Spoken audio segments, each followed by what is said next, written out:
target ni Secretary Vince Dizon na linisin ang DPWH sa loob lang ng 60 araw. Kanina, formal nang ipinasa kay Dizon ang liderato ng ahensya. Nasa frontline ng balitang yan si Dave Abuel. Mismong si dating DPWH Secretary Manuel Bonoan ang sumalubong kay bagong DPWH Secretary Vince Dizon sa tanggapan ng ahensya. Kasunod yan ng formal na turnover ng liderato sa DPWH. Ayon kay Bonoan, aalis siya sa DPWH ng magaan ng kalooban. I leave this post with a full heart, with enduring hope and respect for the department. Mabuhay ang DPWH, mabuhay ang ating bagong Secretary ng Department of Public Works and Highways, Secretary Vince Dizon.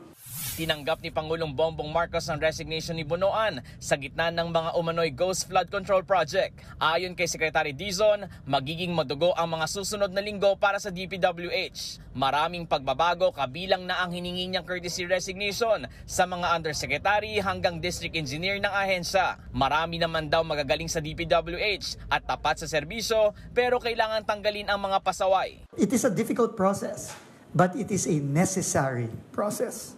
Sometimes it requires a seismic event, to use the language, no? To force that institution to evolve.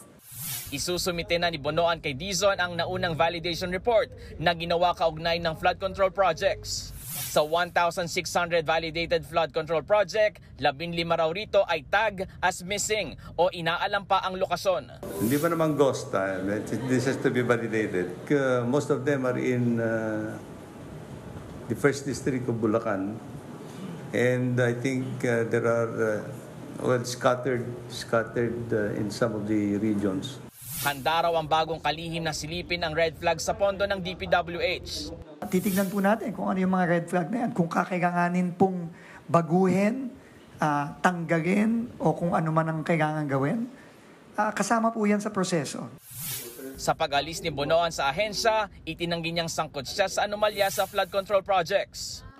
I can shout, hindi po ako involved. Nagbabalita mula sa frontline, Dave Abuel, News 5. Mga kapatid, Julius Babaw po.